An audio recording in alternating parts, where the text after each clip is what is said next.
Resuming debate, the honourable member for Parkdale-High Park. Thank you, Mr. Speaker, and I'm pleased to speak on the issue of affordable housing, which is such a priority for the people of Toronto and my community of Parkdale-High Park. I want to thank my colleague from York South-Weston for putting forward this Opposition Day motion today on behalf of the New Democratic Party. And this motion, for those who are watching, to remind people, is that this House recognizes Canadians are faced with a housing crunch of rising costs, growing waiting lists due to chronic underfunding of affordable housing from 1993 to the present, and therefore this House calls on the government to work with the provinces, territories, municipalities and First Nations, Inuit, Metis, to immediately renew long-term social housing funding and reinvest in the development of affordable housing units. Mr. Speaker, we face a tremendous housing crunch in this country, and I see it on the streets of Toronto every day.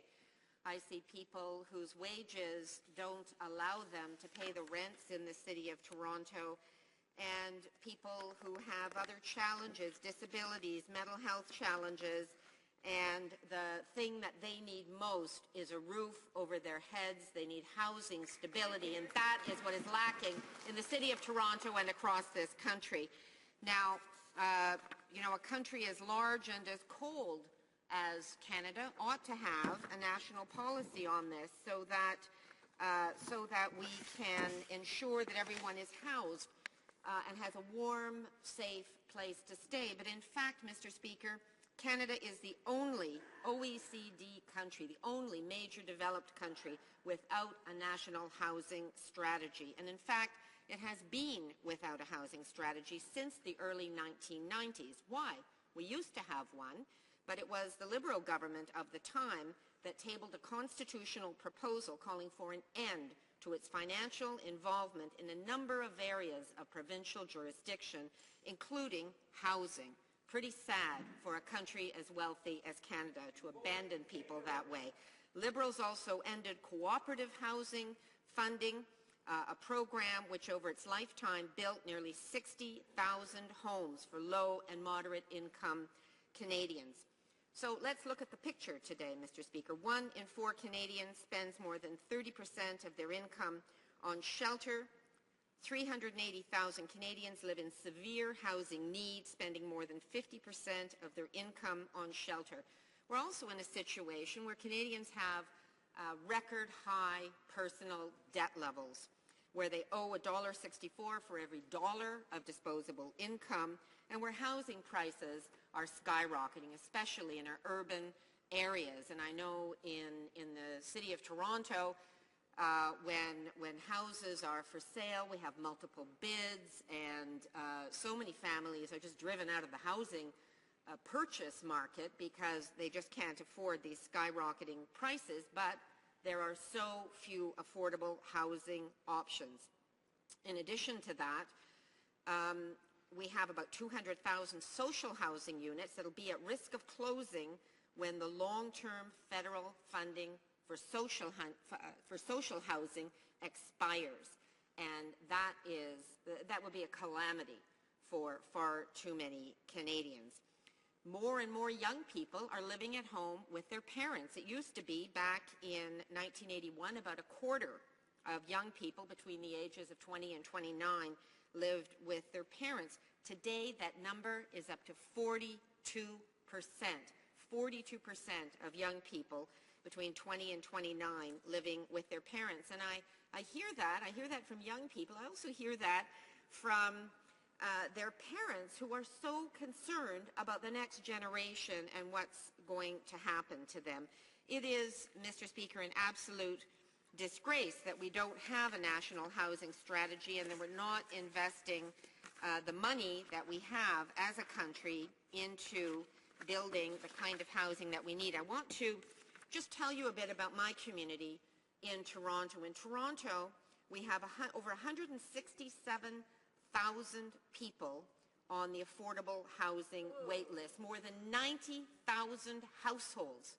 There are more households on the waiting list for affordable housing that actually live in Toronto community housing. That's how severe the program is. We have more people on housing wait lists that live in some cities across Canada. We have whole cities of people looking for housing. Let me tell you about a family that I met with who had come here as refugees from a war-torn country. They came here, they finally got accepted. They were living in a bachelor apartment, a family of 4, living in a bachelor apartment in Toronto housing. And when I knocked on their door and talked with them, they were so thankful to be here in a safe country like Canada. But he said, the man I spoke to said, but we really need a better place to live, because there were 4 people in a bachelor apartment. And their kids were school-age kids. They didn't have any privacy, no place to study. Surely we can do better. You know, I spoke to a family a couple of weeks ago, and they were in an apartment. They were paying $800 a month. They were hoping to move to a 2-bedroom apartment. They were in a 1-bedroom, but they were a family of 5 in a 1-bedroom apartment. The 2-bedroom apartment was going for $1,100. A month before they were given the new apartment, the ownership of the building changed. And guess what? The rent went from $1,100 to $2,000. $2,000. It almost doubled. And they're going to have to leave because they can't stay in a 1-bedroom apartment, and they can't afford $2,000 a month. These are the kinds of severe situations people in certainly my community of Toronto are facing. And, you know, the Liberals canceled the National Housing Strategy, but frankly the Conservatives have made it even worse by not investing in affordable housing and abandoning Canadian families. It's simply unacceptable. We're also seeing, because no money is being spent on upgrading housing, we're seeing housing that could be available for people that's going vacant. There's a Toronto community house in my riding on Mariah Street, a 3-bedroom house that sat vacant for a year because there wasn't the money to do the repairs on the house. So when we have 70,000 families on the waiting list, we have places sitting vacant because there isn't the money to make these houses inhabitable. And that is also a disgrace, Mr. Speaker. There's so much that we ought to be doing. And, you know, for those that are concerned about costs, the cost of investing in housing, you know, it's more cost effective to give people a roof over their head, keep them healthy and well, than it is to lock people up in jail. And that's what happens when people can't keep body and soul together and have a decent place to live in.